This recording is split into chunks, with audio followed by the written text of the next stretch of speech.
Welcome back, fellow Python explorers. Today's adventure takes us into the heart of Python, its syntax. Syntax is like the grammar of a programming language, and Python's got its own style. It's like learning to write poetry, but instead of verses, we're crafting code. Let's dive into the art of talking the Python talk. Python's syntax, famous for its simplicity, is like the clean, minimalist design of a modern art gallery. Every line of code is a thoughtful brushstroke, crafting a clear and understandable picture. Let's play around with Python's most welcoming command, the print statement. Here's our first gem. Print, hello, Python world.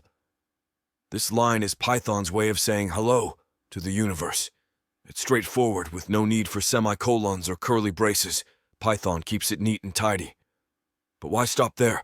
Let's jazz it up. How about print, Python, where code and creativity have a coffee date?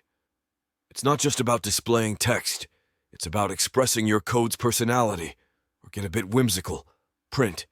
If Python were a fruit, it would be a fine apple. See, even your code can have a sense of humor. And here's one for the syntax geeks. Print, in a world of semicolons, Python winks with a colon. It's Python's subtle way of standing out in the programming crowd. These playful examples are just the beginning of what you can express with Python's print function. Whether you're conveying information, making a joke, or simply saying hello, print is your gateway to communicating with the coding world. One of Python's key philosophies is readability. It's the reason Python code often feels more like reading English than deciphering code. This readability is achieved through strict indentation. In Python, spaces and tabs are not just about aesthetics. They define the structure of your code. Before we jump into the wild world of indentation, let's take a quick peek at the if statement. In Python, if is like a decision-making wizard. It checks whether something is true and then acts accordingly. It's Python's way of saying, hey, if this thing is true, I'll do something. If not, I'll just chill. We'll dive deeper into the mystical land of if statements in our next episodes. But for now, just remember, they're the cornerstone of making decisions in Python. Now, armed with the basics of if, let's explore how Python uses indentation to understand your code.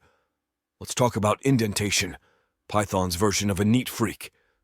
In Python, the way you align your code isn't just for looks. It's essential for functionality. Indentation tells Python what belongs together, like herding sheep into a pen.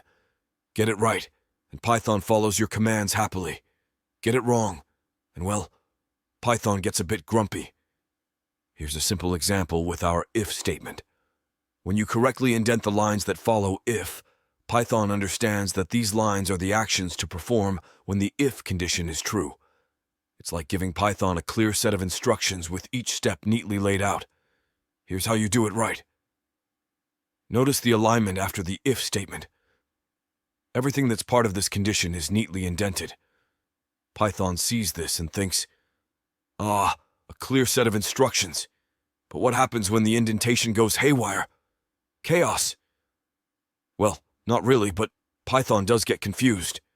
An incorrect indentation, like forgetting to indent or doing it inconsistently, makes Python raise an eyebrow, or more precisely, an indentation error. Indents in Python are like the rhythm in music. They bring harmony and clarity to your code. So while you're practicing, remember, consistent indentation keeps Python happy, and a happy Python means a happy coder. Or if you're in a whimsical mood and try something like this, Python won't budge. It's a stickler for rules, not a fan of Alice in Wonderland logic.